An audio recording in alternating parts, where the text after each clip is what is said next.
Une authentique conversion au Christ est de nature christocentrée et non égocentrée. Vous scrutez les Écritures parce que vous pensez acquérir par elles la vie éternelle. Ce sont elles qui rendent témoignage à mon sujet et vous ne voulez pas venir à moi pour avoir la vie éternelle. Jean 5, 39, 40. Religieux, agnostiques et athées de diverses obédiences, imprégnés d'une culture matricielle viciée par le péché, abordent invariablement les Écritures bibliques par le biais d'une grille de lecture réductionniste et confusionniste, d'un prisme conscientiel empirique sur fond d'une archéo-psyché atavique. Clichés, préjugés, stéréotypes divers interviennent systématiquement dans l'approche des textes, générant de nombreuses et multiples distorsions sémantiques et dissonances cognitives préjudiciables à l'éclosion et au développement de la véritable foi salvatrice, ainsi qu'à une authentique et réelle connaissance du seul vrai Dieu, créateur et rédempteur. Il nous a aussi rendus capables d'être ministres d'une nouvelle alliance, non de la lettre, mais de l'esprit, car la lettre tue, mais l'esprit vivifie. 2 Corinthiens 3,6. Jésus dit, « Laissez venir à moi les petits enfants, et ne les en empêchez pas, car le royaume de Dieu est pour ceux qui leur ressemblent. Je vous le dis en vérité, quiconque ne recevra pas le royaume de Dieu comme un petit enfant n'y entrera point. » Marc 10, 14, 15.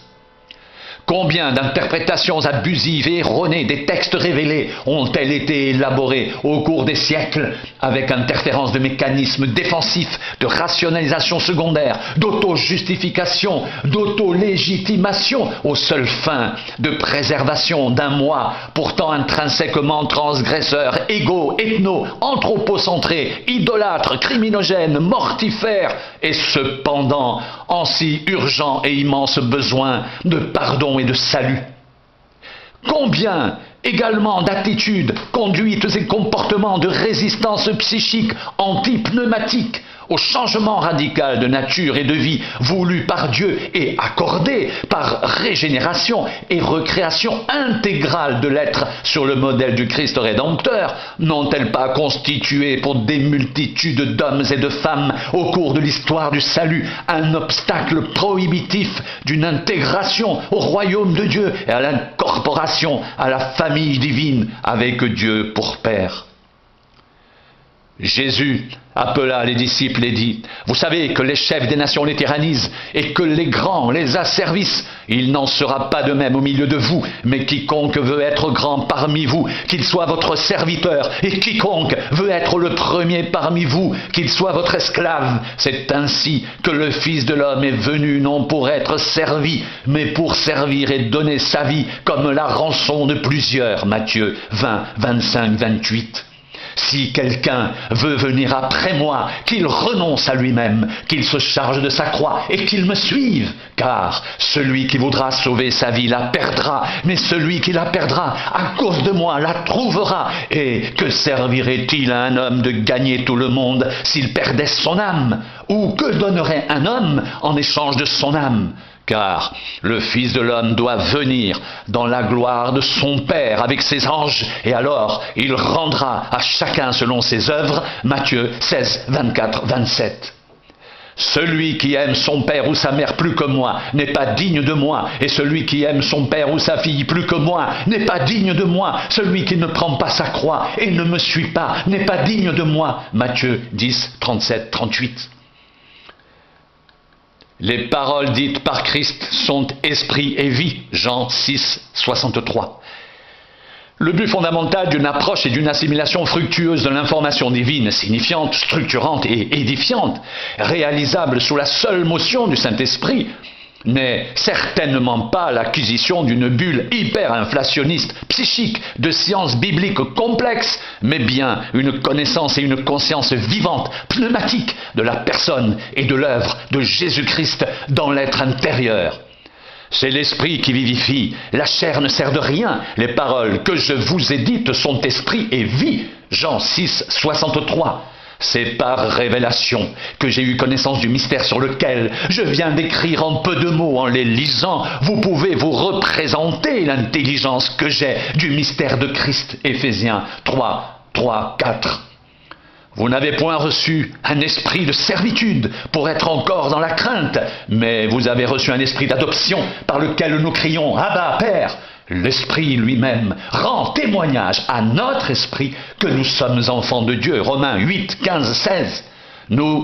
Nous n'avons pas reçu l'esprit du monde, mais l'esprit qui vient de Dieu, afin que nous connaissions les choses que Dieu nous a données par sa grâce, et nous en parlons non avec des discours qu'enseigne la sagesse humaine, mais avec ceux qu'enseigne l'esprit, employant un langage spirituel pour les choses spirituelles. 1 Corinthiens 2, 12, 13.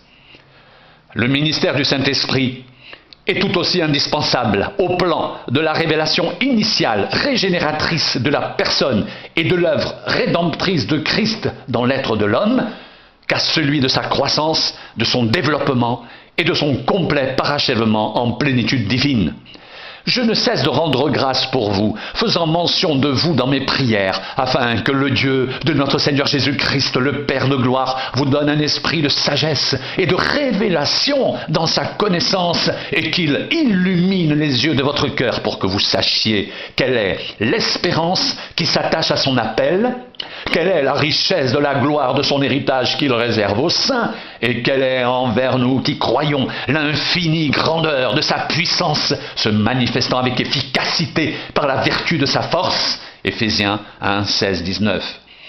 Je fléchis les genoux devant le Père, duquel tire son nom toute famille dans les cieux et sur la terre, afin qu'il vous donne, selon la richesse de sa gloire, d'être puissamment fortifié par son esprit dans l'homme intérieur, en sorte que Christ habite dans vos cœurs par la foi, afin qu'étant enraciné et fondé dans l'amour, vous puissiez comprendre avec tous les saints quelle est la largeur, la longueur, la profondeur et la hauteur, et connaître l'amour de Christ qui surpasse toute connaissance, en sorte que vous soyez remplis jusqu'à toute la plénitude de Dieu. Éphésiens 3, 14, 19.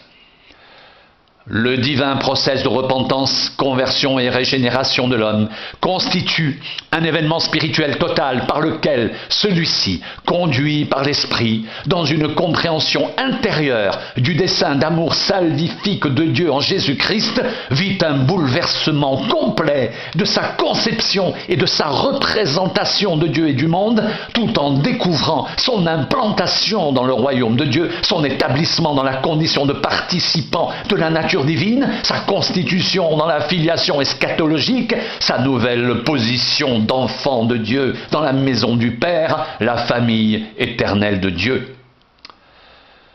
Foi biblique, orthodoxie, orthonomie et orthopraxie.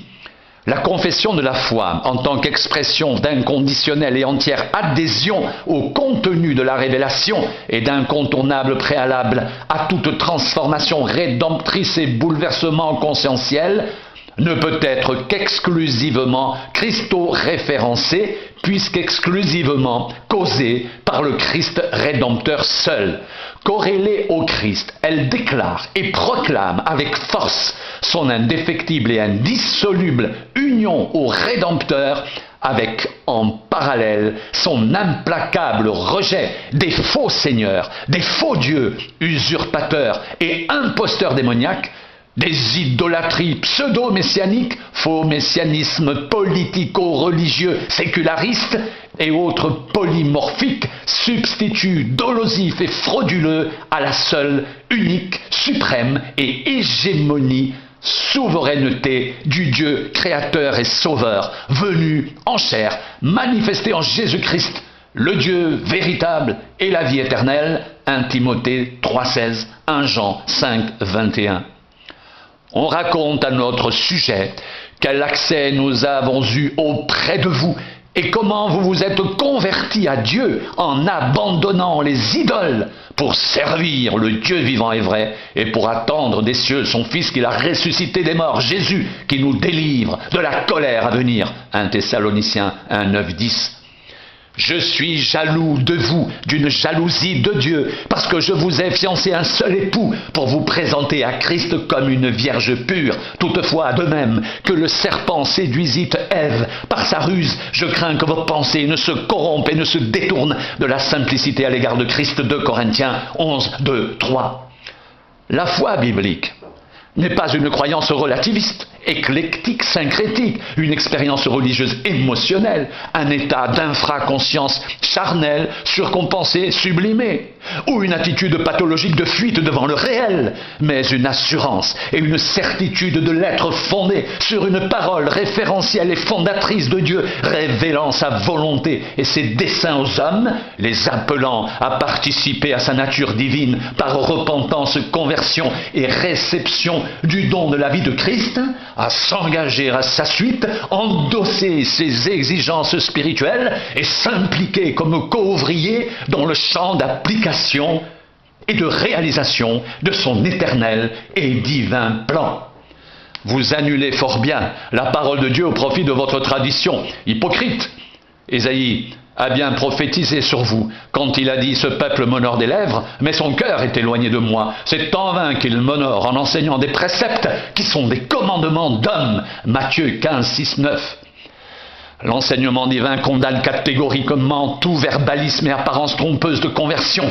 La foi authentique ne consistant pas en de vaines formulations abstraites, formelles ou émotionnelles, déclarations d'intention, effets d'annonce, pétitions de principe, en pratique psychique, ritualiste, obscurantiste, faite de liturgie, incantation et conjuration, autant de restitutions inconscientes de conditionnements et programmes, comportementalistes, égaux, ethno, anthropocentriques, aliénants, inoculés et introjectés, hors de toute réflexion analytique, critique et christo-référencée.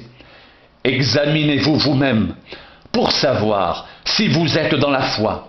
Éprouvez-vous vous-même.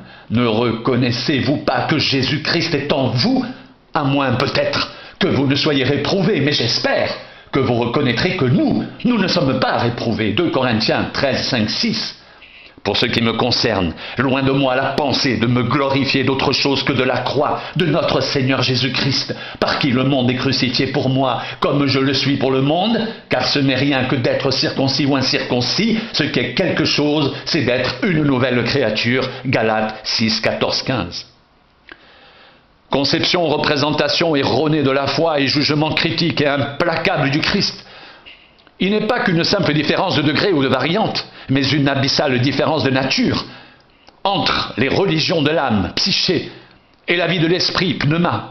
La foi néo-testamentaire se situant en radicale stratégie de fracture, rupture avec les légères, superficielles et vaines doctrines et pratiques des religions de blanchiment des actions transgressives de l'humanité proto-adamique séparée de Dieu et perdue loin de lui depuis la crise générique de désobéissance historiquement perpétrée en Éden. Ignorez-vous que nous tous, qui avons été baptisés en Jésus-Christ, c'est en sa mort que nous avons été baptisés. Nous avons donc été ensevelis avec lui par le baptême en sa mort, afin que comme Christ est ressuscité des morts par la gloire du Père, de même nous aussi, nous marchions en nouveauté de vie. En effet, si nous sommes devenus une même plante avec lui par la conformité à sa mort, nous le serons aussi par la conformité à sa résurrection, sachant que notre vieil homme a été crucifié avec lui, afin que le corps du péché fût détruit, pour que nous ne soyons plus esclaves du péché, car celui qui est mort est libre du péché. Romains 6, 3, 7. Aussi, la foi authentique ne peut-elle en rien faire l'objet d'amalgame, assimilation ou confusion avec un simple fait de transfert modificatif de rites, de liturgie, de système de croyance ou de changement d'une divinité idole pour une autre, car la foi engage et implique irréversiblement l'être en sa totalité et responsabilité illimitée dans le projet de construction spirituelle notifié et assigné par Dieu en vérité, paroles et actions avec ses correspondances, effets et conséquences dans ce temps présent et la plénitude des temps éternels. Ce n'est pas celui qui plante qui est quelque chose, ni celui qui arrose, mais Dieu qui fait croître. Celui qui plante et celui qui arrose sont égaux. Et chacun recevra sa propre récompense selon son propre travail, car nous sommes ouvriers avec Dieu. Vous êtes le champ de Dieu, l'édifice de Dieu. 1 Corinthiens 3, 7, 9. Jésus, rappelant et confirmant une critique déjà antérieurement émise par les prophètes de l'Ancienne Alliance, dénonce énergiquement les invocations de son nom par des candidats quelque peu velléitaires utilitaire aux seules fins d'un salut utilitariste et égocentrique. La mise en garde de Jésus à ce sujet est catégorique. L'intégration et l'incorporation dans le royaume de Dieu ne dépendent pas uniquement de l'orthodoxie et de la conviction d'une confession de foi, ainsi que de la reconnaissance de l'autorité suprême et de la seigneurie universelle du Christ, car ce qui importe par-dessus tout, c'est la nature profonde et la qualité réelle de la relation au Seigneur en procédant. Aussi Jésus donne-t-il les critères respectifs d'une telle relation de qualité, caractérisée par une obéissance de cœur à la souveraine volonté du Père, l'existence d'une conscience éthique structurante, la pratique par anticipation en ce temps intermédiaire de la grâce des valeurs surnaturelles du règne de Dieu déjà présent dans l'Ecclésia, mais encore en attente de sa manifestation visible finale. Pourquoi m'appelez-vous Seigneur, Seigneur, et ne faites-vous pas ce que je dis ? Je vous montrerai à qui est semblable tout homme qui vient à moi entend mes paroles et les met en pratique. Il est semblable à un homme qui, bâtissant une maison, a creusé profondément et a posé le fondement sur le roc. Une inondation est venue et le torrent s'est jeté contre cette maison sans pouvoir l'ébranler parce qu'elle était bien bâtie. Mais celui qui entend et ne met pas en pratique est semblable à un homme qui a bâti une maison sur la terre sans fondement. Le torrent s'est jeté contre elle. Aussitôt elle est tombée et la ruine de cette maison a été grande. Luc 6, 46, 49. Nul véritable chrétien ne saurait s'exonérer sans dommage, quelle que soit son argumentation auto-justificative, de l'obligation filiale non légale, de l'obéissance due à Dieu, tant il est vrai que le dire, confession de la foi, n'est jamais mieux parachevé et validé que par le faire. Ceux qui me disent « Seigneur, Seigneur » n'entreront pas tous dans le royaume des cieux, mais celui-là seul qui fait la volonté de mon Père qui est dans les cieux. Plusieurs me diront en ce jour-là « Seigneur, Seigneur, n'avons-nous pas prophétisé par ton nom? N'avons-nous pas chassé des démons par ton nom? Et n'avons-nous pas fait beaucoup de miracles par ton nom ?» Alors je leur dirai ouvertement « Je ne vous ai jamais connu, retirez-vous de moi, vous qui commettez l'iniquité. » C'est pourquoi quiconque entend ces paroles que je dis et les met en pratique sera semblable à un homme prudent qui a bâti sa maison sur le roc. Matthieu 7, 21, 24. Ni amnésique, ni apraxique, mais identitairement déterminé, résolu, ferme et fort dans le Seigneur. Mettez en pratique la parole et ne vous bornez pas à l'écouter en vous trompant vous-même par de faux raisonnements, par sophisme ou paralogisme. Car si quelqu'un écoute la parole et ne la met pas en pratique, il est semblable à un homme qui regarde dans un miroir son visage naturel et qui, après s'être regardé, s'en va et oublie aussitôt quel il était. Mais celui qui aura plongé les regards dans la loi parfaite, la loi de la liberté, et qui aura persévéré, n'étant pas un auditeur oublieux, mais se mettant à l'œuvre, celui-là sera heureux dans son activité. Jacques 1, 22, 25. Oui, celui-là sera heureux dans ses initiatives, plans, actions et activités, réalisations et accomplissements spirituels générés et finalisés sous l'exclusive motion du Saint-Esprit au seul service de son Sauveur, Seigneur et Maître pour l'intégral accomplissement de son impérative, souveraine, divine volonté.